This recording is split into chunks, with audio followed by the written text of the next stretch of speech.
All right, welcome back to the reentry room. This is the space, the podcast where we stop pretending that working motherhood has to be a certain way and we actually start speaking the truth about what it really feels like and how we can do something about it. I'm Alexis Starks. You guys know me. I'm an award winning workplace culture innovator, speaker, mom of two toddlers, founder of Executive Moms, and I help working moms navigate the biggest transition of their lives and careers and all about that. So, today is a very special episode. It is our first official video and guest interview episode. And today I have with me Kelly Cox. She is the founder of Share the Drop, which connects women with extra breast milk supply and those who are in need of breast milk in your area. And this is such a phenomenal service. Welcome, Kelly. I'm so happy to have you join us and honored that you are our first interview guestie. Wow, I didn't know that. Thank you so much for having me. Yeah, super excited. It's previously just been me solo episodes for a while. And like, you know what? I think it's time to kind of open things up. So I would love if you could just share a little bit about yourself, your journey, what you do, what got you to starting Share the Drop. Yeah, I am a pre and postnatal yoga teacher. I also travel around to train other women how to teach. I'm a birth doula, a former mental health therapist, and a breast cancer survivor. So all of those kind of wrapped together led me to Share the Drop. I owned and operated a pre and postnatal yoga studio for a decade. We had to close during COVID. And so we did yoga, but a lot of support groups. And we had a lactation consultant come to us maybe year two in and said, I want to run a free lactation support group every week for free to the community. And so we did that for 8 years and it was packed. So as a doula and someone who interfaced with pregnant women, I was always kind of thinking about how their bodies were feeling, how I could help with that, how I could help them plan for birth. But I never took it too far off the what's going to happen later. And so when I was diagnosed with breast cancer, women flocked to me and were like, hey, can you help me get breast milk when I need it? I was like, absolutely. And then I found myself always talking to women. They would approach me and say, I have so much breast milk, I don't know what to do with it. Others were looking for it. And so I was sending them out into like the ether of Facebook and the millions of different groups that are on there to help people connect and share milk. And it was so clunky and so time consuming. And so I just came up with this idea well, first of all, I was doing like a lot of like local milk slinging, if you will, in my community. And I'm just one woman. It was a lot of work. So I thought, well, how could I make this easier? And so Share the Drop is a web app. Don't go look for it on the mobile platforms. It's a web app. You can download it to your phone, but you get in-time real notifications when someone wants to match with you, when someone wants to ask you questions. So you're not constantly going and scrolling and looking through post after post. That's amazing. I love that. I mean, I breastfed both my children, but when I had my daughter, I thought I had a much less supply and was trying to pump extra and like boost my supply, but I didn't even know that an app like this really existed. I mean, this was like I'd heard of donor breast milk, but it wasn't a concept that knew enough resources were available. Yeah. And it's so hard to, in your postpartum exhaustion and all that, have the wherewithal to be like, let me look up if there's breast milk supply nearby. Like, Yeah. you don't think about that. No, you don't even really think much about how you're going to feed you. I mean, I think most women are like, oh, I have breasts. The whole reason I have breasts is to breastfeed. I'm just gonna do that. And then if you've never done it before, you have no idea. For someone, Mm-hmm. very, very easy. For others, it's quite challenging for a lot of reasons. But yeah, we planned so much about getting the baby out, keeping the baby in, getting the baby out, and then we're like, oh, I'll just do this natural thing. And we need Mm-hmm. to really start, I think, planning before babies arrive. Absolutely. And this is really helpful for women who are going back to work because a lot of times if you're in an office, you may not want to pump or you may not be able to pump if you're in like a service job or something and you don't have the time to be pumping every 2 hours to create a supply to bring home to your baby. And so you end up being forced sooner than you'd like into formula most of the time. So this is like a third option. Yes, absolutely. And I think it should be a third option. We just talk about breastfeeding and formula, which are fantastic. If you can breastfeed, great. Mm-hmm. That works for you, great. But why isn't donor milk more of an option? When we launched, it was the summer of 2022 when we had that infant Mm-hmm. formula recall, and it was just in my community, I was getting inundated with pictures of like, hey, I need this formula. Can you put it up on Mhm. Instagram? And I would do that. And then I was driving around all the counties, picking up formula from random strangers' houses, getting it to someone else. And like, there has to be a better way. And so that also is where Share the Drop comes in of like, it's already set up. Go create an account. It takes a few minutes. It's all hyper local so that you can meet people in Mm. your own community, get milk quickly, but also meet other parents and build like little armies of parental support. Armies of support. I love that phrase. I might have to take that and use that somewhere. Armies of support. What a great phrase. I just had like a mom brain fart moment. I was gonna say something really good. Yeah. um, I know before we go into the meat of our actual episode, I just want to touch on how much this costs because I know formula is very expensive. But Yes. how much does it cost to buy donor breast milk? So you don't ever buy donor breast milk. If anyone's asking you to buy it, Mm. kind of where safety issues come in. People can sell you anything. They can water down breast milk. It's not good. So donors are never paid on our app. They never pay to use it. Recipients, those who are looking for milk, can create an account for free, and they can see because it's based on zip code. They see who's in their area, and once they Mhm. find donors they want to match with and message with, it's 19.99 a month, and then I waive that fee always if they're WIC or SNAP eligible. Oh, that's amazing. Wow. Okay. Because that's so huge. It's almost like the better option, especially if you're on WIC or Snap. It's like if you can get access to this, if you can find this podcast, find this resource, find Kelly and share the drop, it's a better and often cheaper option Oh than yeah, formula. formula is wildly expensive, and so families are Mm-hmm. struggling right now, and so I imagine those costs are only going to go up. Hopefully we don't have another recall situation, but Mm-hmm. this is where I need to get the word out, not only to those looking for milk, but we also need donors because um, I have so many people who are WIC and SNAP beneficiaries who are on here. They're not paying for the app, of course, but we need donors to fill that need. So Mm-hmm. if you are listening, if you have enough milk here and there to help a neighbor, this is where Share the Drop comes in. And it only works if we have both sides of the market, right? Yes, absolutely. We need to get you in front of every like lactation consultant, doula, midwife, OBGYN, everywhere that there are birthing mothers who may be lactating and have an oversupply, which is very Yes. common. Yep. I love it. Okay, so as part of our new guest interview episode experience, this is all about one of two different topics either a confession share, where we talk about a confession, or a what she knows, where you share one of your best tips, secrets, something that you know. So, are we going with a confession share today or what she knows? Confession share. Ooh, all righty. So, we're going to talk about a truth that we never say out loud. So, what is your confession? As a birth doula, I vehemently am passionate about the beauty that is labor. Mhm. As someone who has never wanted a child, never been through labor, I will tell you, every time I attend a birth, there is one part of that where, in my head, it never comes out loud. I think, why in the world is she doing this? Okay, wait, which part of it? Which part of the birth is it? The laboring, right? Just Uh-huh. getting through the contractions, the dealing with that. Not so much the pushing. I think that tends to be a little more just like physiological. How are we going to get the baby out? But seeing women, I mean, I always talk to doula clients about like if you've never had your cervix dilate, you don't know what you're in for, and the women who really struggle are really struggling, and I'm like, why?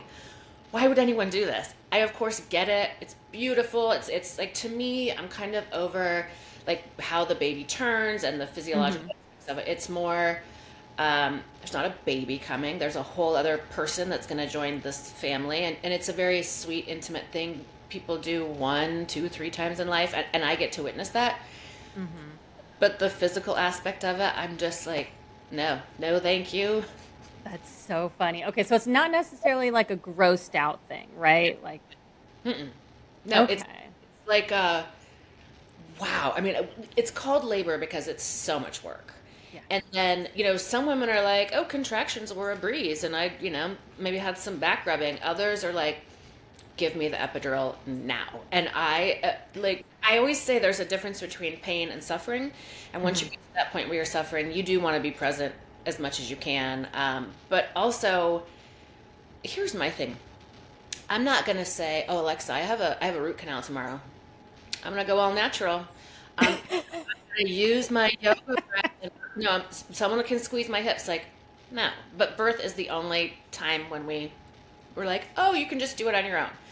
Um, and yeah, when I see the women just like they're getting through it and then they're exhausted. The other thing about labor is sometimes you might start labor really like late into the afternoon, not sleep. Hmm. Well. You go in, the next day it's kind of ramping up. Sometimes you're awake for 24 hours or more.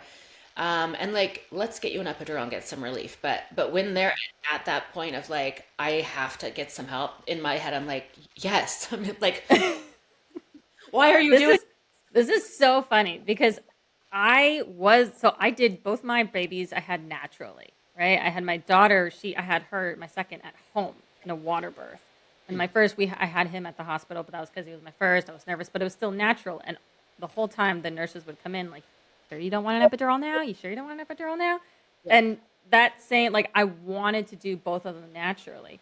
But it was very much like a challenge to myself of like I want to do this, yeah, but every time I've had a cavity, I'm like, can you give me extra numbing stuff and then yeah, extra like extra numbing cream before you even put the shot, and then yes, extra numb like lidocaine or whatever in the shot, and right, then the last time I had a cavity filled, they actually had like the gas, and oh I yeah, was like, oh, I'm sure this isn't really going to do anything, and I was like high as a kite, like fuzzy, happy, blissful the whole time. I was just like giggling to myself while they're like drilling holes in my teeth.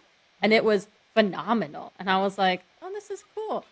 But I still love that I gave birth naturally and I wouldn't have done it another way. But yeah, like other pain, I'm just like, no, no, yeah, none of that. none of that. That's really funny. I I mean, love it. I've been teaching prenatal yoga for 17 plus years. Hmm. And I mean, I love a pregnant woman. I love pregnant body. I love being in community with them. But they're, as they're like checking in, like my back hurts or I've got pubic symphysis disorder. And like, it feels like Oh. someone jabbing me in the crotch with a knife. And Hmm.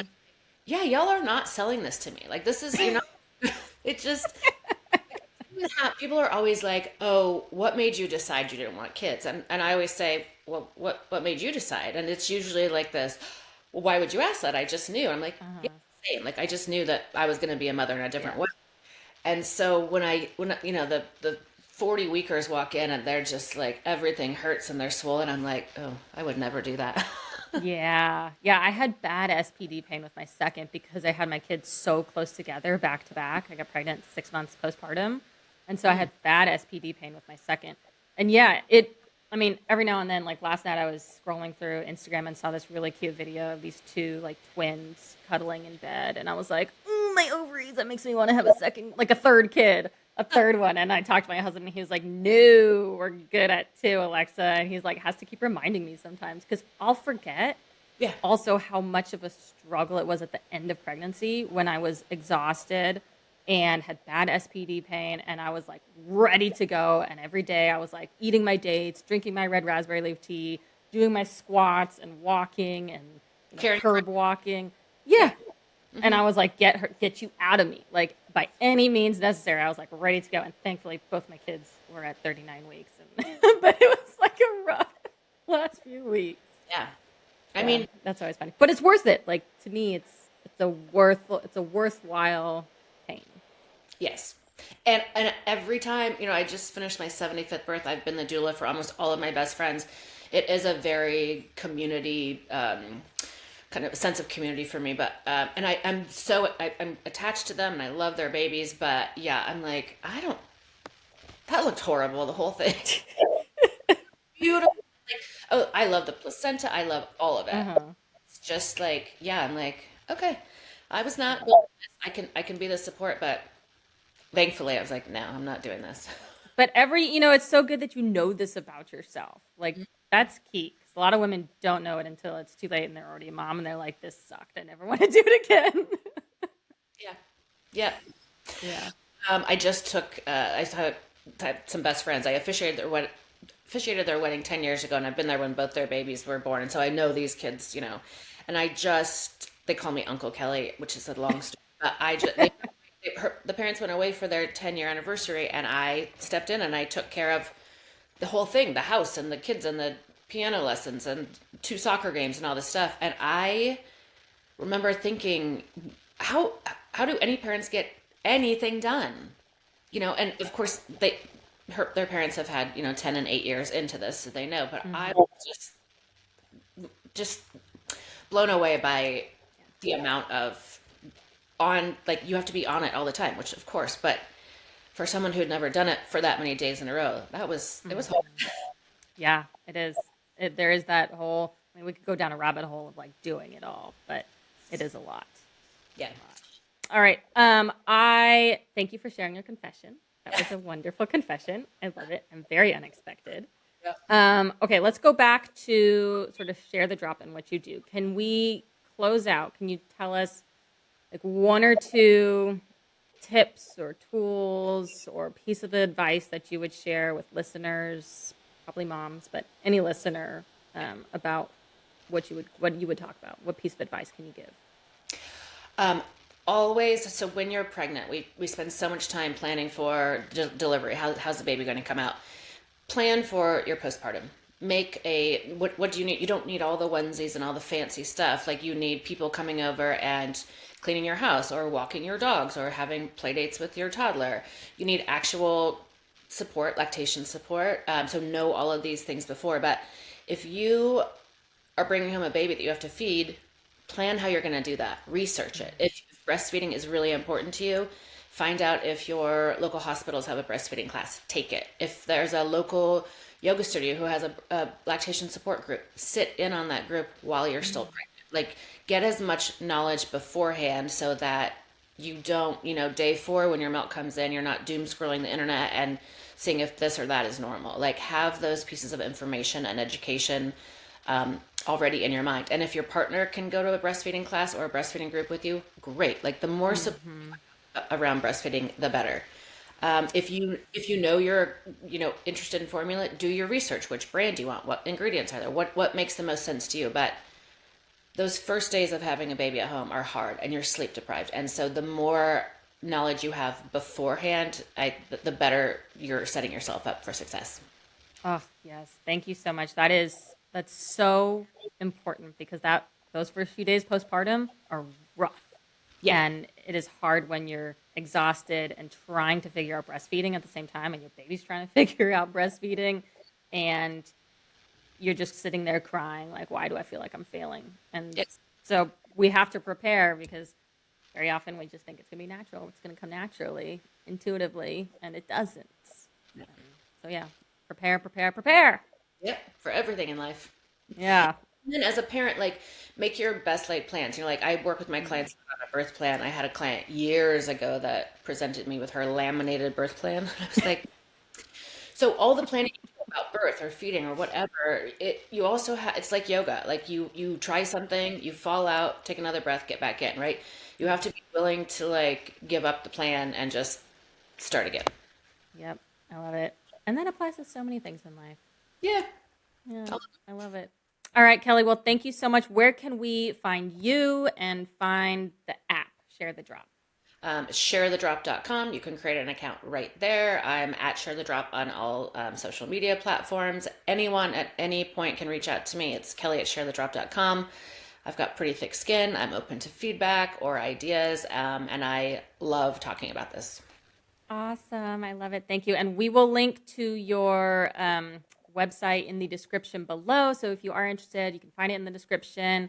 Thank you so much for joining us on the reentry room. And if this episode hit home, please share it with another mom who needs to hear it. If you're in your first year back at work, or thinking about leaving corporate, or struggling with postpartum and motherhood identity shift, I'd love to help you. And I'll put the link to book a call with me in the description as well. We will see you in the next episode. Thank you.